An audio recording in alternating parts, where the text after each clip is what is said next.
Okay.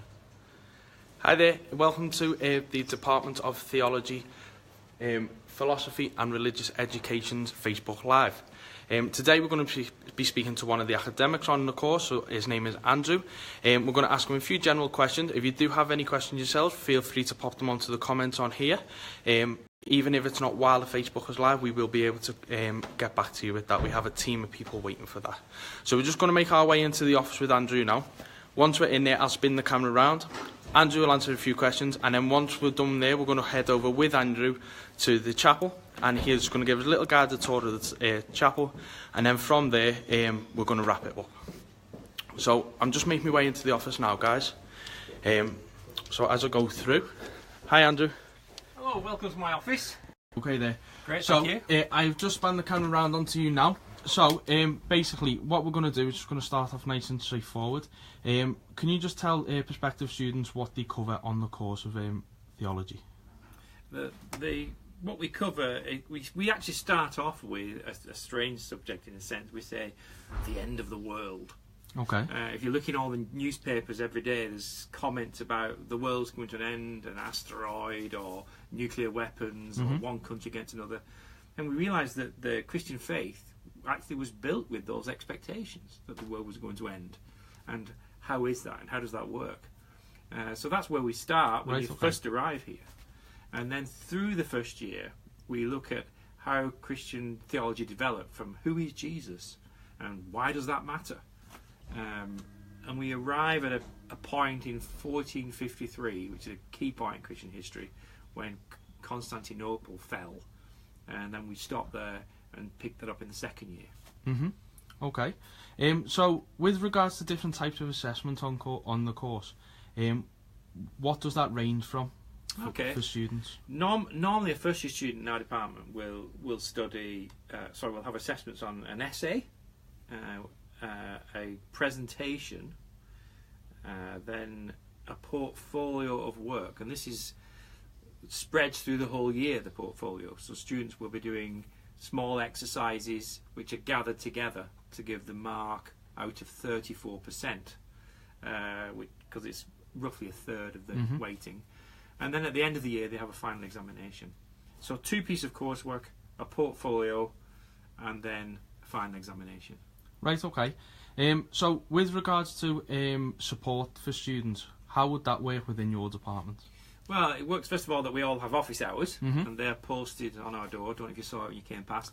On the way back out, we'll have a little look at that. Okay, but you also notice that you walk straight in. Yeah. Because most of us have an open door policy. Okay. And so our door will be slightly ajar, and you can knock, and if we have time, which we will try to give you, then you can come and speak to us. So we try to make ourselves available, not just for academic talk, but also pastorally.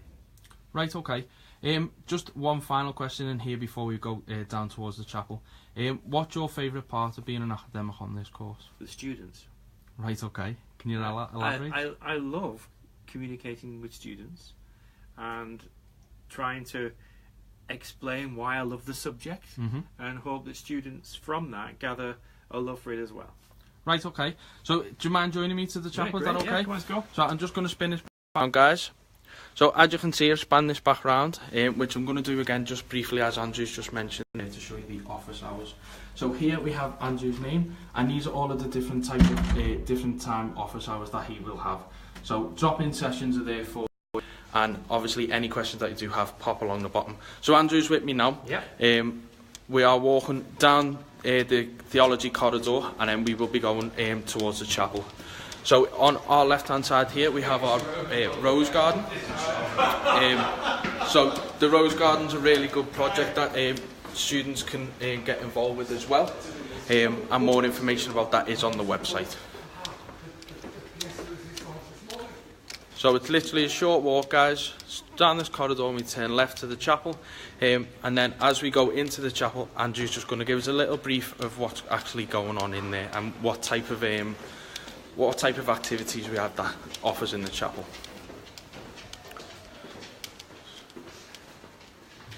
So as we're in here now, guys, I'm just going to spin it around so you can see the main chapel here. So if you don't mind, Andrew, if you just mind walking slightly ahead, and then I can just follow you around and we can talk through what we have here, facility-wise. Well, this is the main university chapel, and we have here liturgical services within the Christian calendar that you might have up to Easter, Christmas. The most recent one we had was an Ash Wednesday service, which was held in here. It's also used for graduation. So we use 3 times during graduation we have the morning graduation meeting in here, and it's packed with students and their families. And it's also used during the week for a quiet space. So you'll see some candles on over here. Yeah. So people through the university have come and lit a candle for one of their loved ones.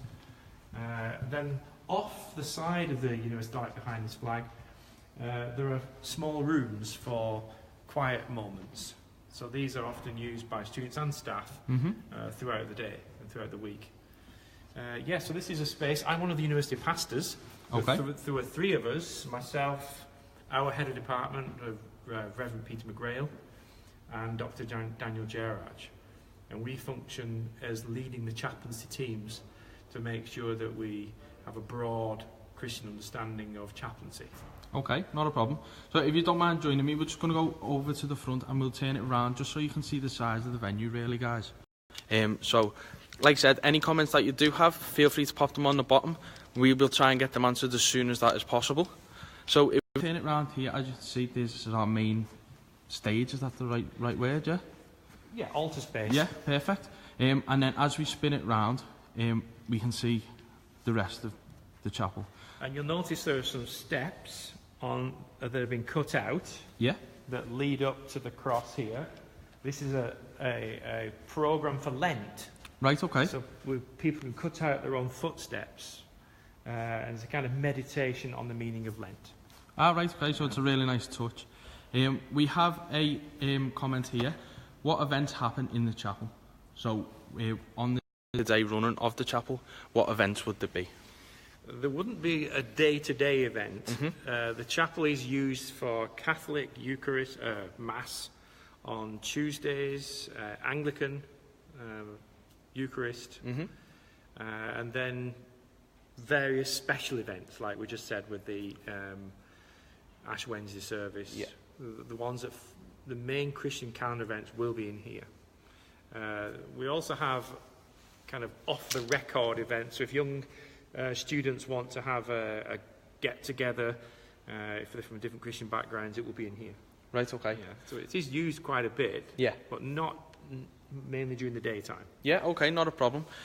So I'm just going to spin this back round over here, guys, because as you can see, we have the organ at the background. So during services, there is an organist, is that the correct term? Yeah.